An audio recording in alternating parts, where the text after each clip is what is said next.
Louis-Ferdinand Céline était un pseudo. Son vrai nom est Destouches. Je suis une grande admiratrice des films d'Éric Rohmer. Où êtes-vous parti pendant les congés? Vous ne l'appréciez pas? Disons que je ne partage pas ses idées. Nous espérons un peu plus de fraîcheur l'été prochain. C'est un des plus grands écrivains français, il paraît. Que pensez-vous de la prochaine publication de ces manuscrits inédits? Je suffoque. J'ai l'impression d'être entourée d'individus qui parlent une autre langue que la mienne. Tout va bien, Norma? Le brouillard dense dans lequel l'angoisse me tient prisonnière se lève enfin pour me laisser entrevoir mon interlocuteur assis à ma droite. Un papa de l'école que je croise régulièrement lors de divers événements. Je balaye l'immense salle à manger du regard. Tout revient. Nous sommes chez Hortense, la maman d'Ithan, le meilleur ami de mon fils Simon, avec d'autres parents. Oui, pardon. Il faut que je me ressaisisse. Tu avais l'air ailleurs. Tu étais dans tes projets d'agencement? J'essaie de me reculer, mais ma chaise pèse le poids d'un âne mort. Mon autre voisin vient à ma rescousse. Tu veux te rafraîchir? Je parviens à lâcher un « oui, merci ». Chancelante, je me dirige vers les toilettes. Je n'aurais jamais dû accepter cette invitation, surtout après la journée d'anniversaire de mon fils. C'était un désastre, un massacre, Tchernobyl. Organisé par une agence réputée, cet anniversaire était censé être inoubliable.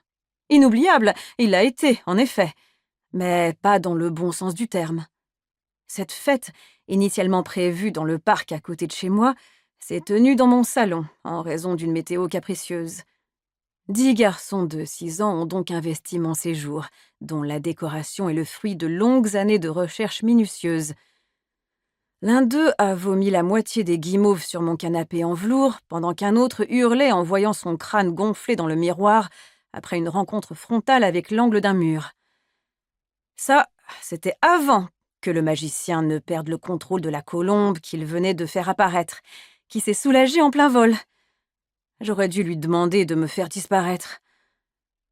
Je traverse le salon décoré en 50 nuances de beige, croise la sculpture d'un gorille et referme la porte des toilettes derrière moi.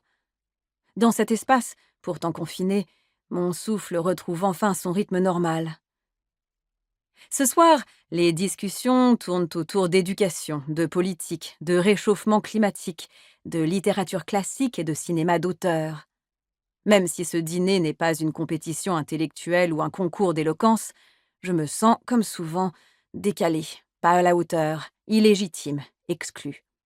Voilà, exclue. Je n'appartiens pas au groupe de ceux qui évoluent dans le monde d'en haut, dotés d'une facilité déconcertante pour rebondir sur n'importe quelle discussion artistique ou philosophique. J'ai peur d'être démasquée, qu'ils prennent conscience que je suis une usurpatrice, que je ne joue pas dans la même cour qu'eux.